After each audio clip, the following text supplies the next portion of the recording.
Okay, here we're going to look at solving some basic equations. We're just going to start off from the very fundamentals. To solve an equation, we want to have our variable, the letter, on its own to be equal to something. And to solve equations, we need to think about, I like to talk about opposites. The opposite of adding is subtracting, the opposite of multiplying is dividing, and so on. So what we need to do when we're solving equations is we need to think about a balance. If we were to do something to one side of our balance, we need to do the same thing to the other side to ensure that that balance stays intact. So in this equation here, I've got y plus 9 equals 7. I just want to have y equals. That's the point of doing these equations. So I'm going to get rid of this minus 9 here. I don't want that there. I want to do the opposite of plus 9, which is minus 9. But because of that balancing property, I need to take 9 away from both sides. That's going to leave me with y equal to negative 2. If the question was x plus 10 equals 16, the opposite of adding 10 is subtracting 10, so I would subtract 10 from both sides to get x equals 6. Just a wee note, every time you solve an equation, you can check if you're correct. See if you substitute this value back into your expression. You should check that it works. So for example here, I found that x was equal to 6. So if I did 6 plus 10, I would get 16, so that's correct. Okay, here I've got 3k equals minus 21. I want to get k on its own. So k is being multiplied by 3, so the opposite of multiplying by 3 is dividing by 3. But what I do to the left hand side of the equation, I need to do to the right hand side. I'm going to have k equals negative 7. Need to just watch out for a negative sign there. Okay, here we've got slightly more complex because we've got two steps we have to do. This is a two-step equation. When we have to solve an equation of this form, what we need to do first is we want to obviously get b equals as our final step. But first, we need to get rid of this negative 12. We don't want that there. We just want to have this on the left-hand side first. So the opposite of taking away 12 is adding 12, so I need to do that to both sides. So I'm going to have 8b equal to minus 16. Then, the opposite of multiplying by 8 is dividing by 8. I'm going to have b equals negative 2. Okay, here we've got an equation that involves a bracket. Generally what you should do when you see a bracket is you should first think to multiply it out. So we're going to have 7l take away 14 equals negative 5. And now we're just back at the exact same stage of where we were in the last question. The opposite of taking away 14 is adding 14, so I'm going to add 14 to both sides. So 7l is going to equal 9. The opposite of multiplying by 7 is dividing by 7, so I'm going to divide both sides by 7. And it's okay that 9 doesn't divide by 7 exactly. What we can just write this as 9 sevenths. 9 divided by 7, 9 over 7. Okay, here our problem is a bit more advanced as well because we've got x's on both sides and we only want to have the letters on one side, but here they're on both sides.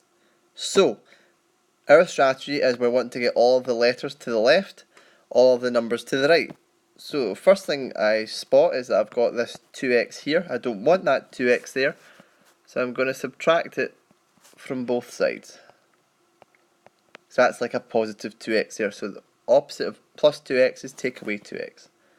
So that is going to give me 3x plus 3 equals 12. Okay, I've just done 5x take away 2x.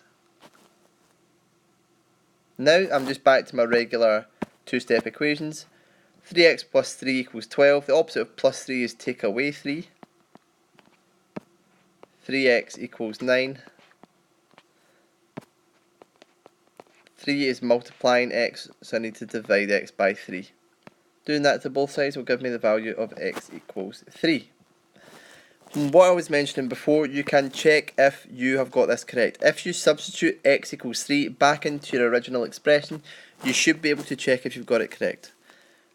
5 times 3 is 15, plus 3 is 18. So the left hand side is 18. 2 times 3 is 6, plus 12 is 18. The right hand side is 18. 18 is equal to 18. I know I've got that correct. Okay, here we've been asked to solve the equation, give your answer in its simplest form. This is a 3-mark question from the 2016 National 5 paper. Okay, so we can see here that we've got letters on the left hand side and the right hand side, and we've got some fractions involved. It's looking a wee bit messy. First thing that I would recommend doing is I would recommend simplifying these fractions. Remember, when we're adding or subtracting fractions, we need to have the denominator to be the same. So we need to find the smallest thing that 3 and 6 both go into. The smallest thing they both go into is 6. So this second fraction stays unchanged.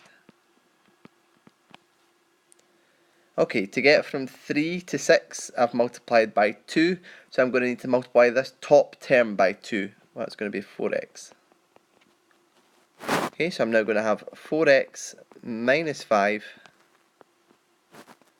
over 6 equals 2x. Okay, and thinking back to solving equations with fractions, if we had x over 2 equals 3, to get rid of this dividing by 2, I would times both sides by 2, because doing so would allow those two to cancel out and I would get x equals 6. So what I'm going to do here is I'm going to multiply both sides by 6. By doing so, this side is going to cancel away. So I'm going to have 4x minus 5 equals 12x. It's my strategy to have my letters on the left, my numbers on the right. Okay, so we can spot here that we've got letters on the left, or the right and the left, and I've got numbers on the left. So the first thing I'm going to do is I'm going to get rid of this minus 5. So I'm going to add that to both sides. So I'm going to have 4x is equal to 12x plus 5. I want to have all my letters on the left hand side. Okay, so I don't want this 12x on the right, I want it on the left. So this 12x is adding on the right hand side, so I'm going to subtract it from both sides.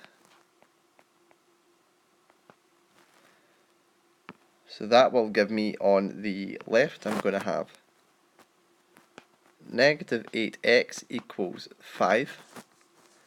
I'm just going to pull this up here. Negative 8x equals 5.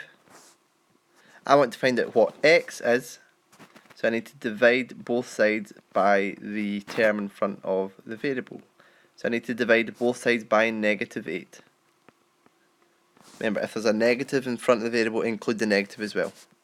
So x is going to equal negative 5/8. It doesn't matter where you place the negative here, as long as you've got it in there. So when x is negative 5/8, we have solved this equation. Okay, for the last example of solving equations, we've got one that has also been taken from a credit pass paper. So first thing to spot is we have got letters on both sides. We've got an x here, an x here. We've also got a fraction here. So if we think back to the last slide, to get rid of a fraction at the bottom, we'll need to multiply both sides by the denominator. So I'm going to multiply the right hand side by 2, and we're going to multiply everything on the left hand side by 2. So I'm going to do 2 times that and 2 times that. By multiplying everything through it by 2, it means this can cancel away. On the left, I'm going to have 6x plus 2, and that equals x minus 5. And now back to probably 3 or 4 slides ago, where we're just solving equations with variables on both sides. I want to have all my letters on the left, all my numbers on the right. So I've got an x here.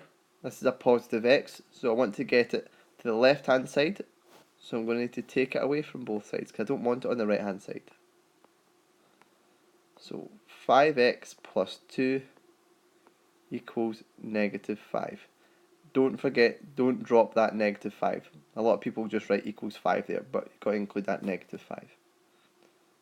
Okay, and now we've got 5x plus 2 equals negative 5. I want to get rid of this negative 2. I'm going to subtract it from both sides. I'm going to have 5x equals negative 7. And dividing through it by 5